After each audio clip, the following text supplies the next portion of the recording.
As we start to hear about the different upgrades teams are bringing to Silverstone, the more we realise that this could be a pivotal race in the title this year. Red Bull may have won the last 6 races in a row, but Ferrari have plans to change that. They're aiming to fight back to the front of the championship in the coming races, but they aren't the only ones planning upgrades. We're going to fill you in on what Mercedes and Red Bull have planned for Silverstone and tell you why it is Ferrari who might be the scariest in the lead up to the summer break. Before we start though, I want to give a big thanks to Bybit, one of the world's leading crypto exchange platforms, for sponsoring this video. They have an amazing competition going on at the moment, with the winner getting a paddock pass for the 2022 Silverstone Grand Prix. To enter, click the referral link in the description below and deposit at least $10 in your new Bybit account before midnight on Wednesday the 29th of June, to be in with a chance to win this once-in-a-lifetime experience. If you win, make sure to send us some photos from race day. Now, let's start with the video. Red Bull are bringing a few updates to Silverstone and Ferrari are doing some big work inside the car. But before we get to those two, let's take a look at Mercedes. Historically, they've been incredibly strong in Silverstone, the backyard of Aston Martin and Red Bull. Lewis Hamilton has won the race 8 times and 7 times in the past 8 years, losing out to Sebastian Vettel in 2018. As a constructor, Mercedes has won there in 8 of the last 9 seasons as well. They know this track in and out and want to use their expertise here to close the gap to the top 2 teams. Silverstone was good to us in the past and the circuit is smoother than the last 3 ones, but it's not Barcelona, Toto Wolff said after Montreal. We should manage our own expectations and just really grind away, look at the data and come up with some sensible solutions, not only for Silverstone but going forwards as well. We can't know for sure yet whether they will fit the new floor stay that the FIA's technical directive in Canada made legal. Opinion is split on whether the technical directive itself was allowed to change the car regulations in such a way to allow a new stay, and Alpine boss Otmar Safnauer has promised to protest anyone with one, probably with Ferrari and Red Bull right behind him. It's likely that they will fit the rear wing that Lewis Hamilton had in Canada to both cars though. The new wing has a change in design philosophy.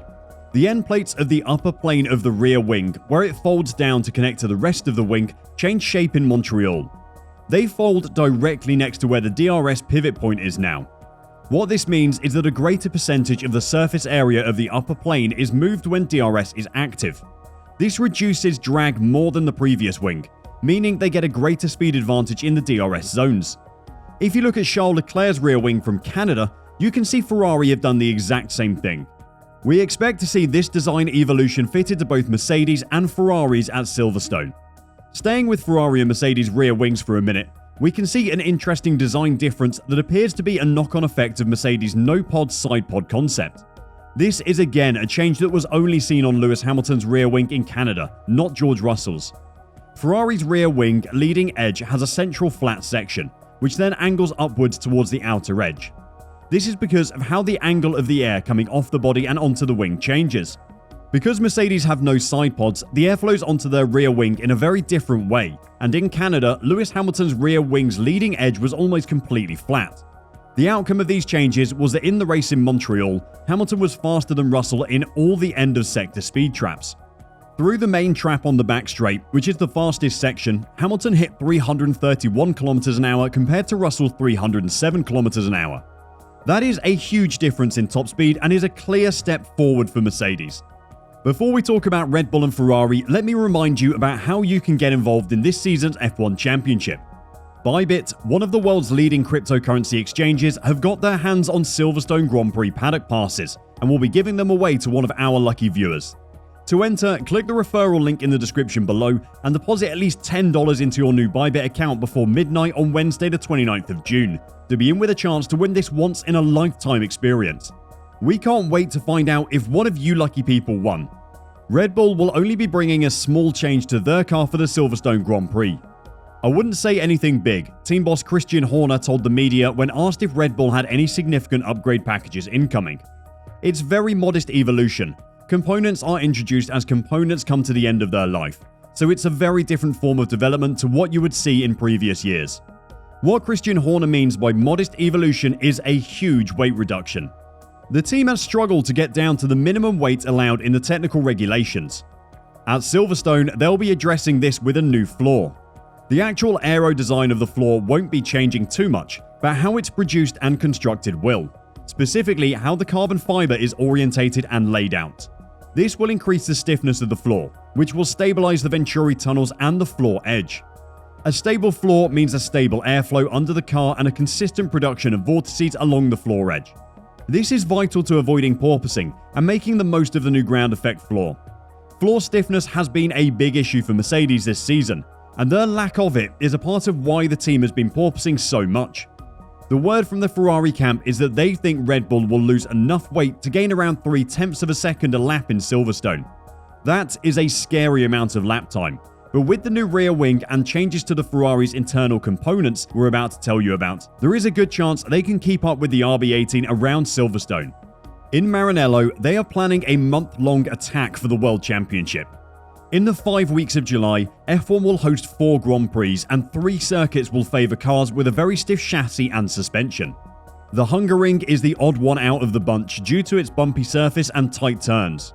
In terms of chassis setup and suspension, Ferrari can compete with Red Bull thanks to the excellent balance of the F175, which is achieved by their new concept rear end and its integration with the ground effect floor. The changes to the rear end are actually pretty revolutionary and have been forced upon Ferrari by the new ground effect floors. The inclusion of Venturi tunnels in the underfloor has meant that the teams have lost a lot of internal volume at the rear of the cars. This has specifically made fitting the transmission into the car difficult. As you can see, the gearbox is literally built around the suspension due to the lack of space. The aim is always to get the heavy transmission as low to the floor as possible to lower the center of gravity and make the car more stable and easier to control. To do this, Ferrari have moved the gearbox components forward to work around the slope created by the diffuser. For Silverstone, Ferrari have reconfigured the mechanical components.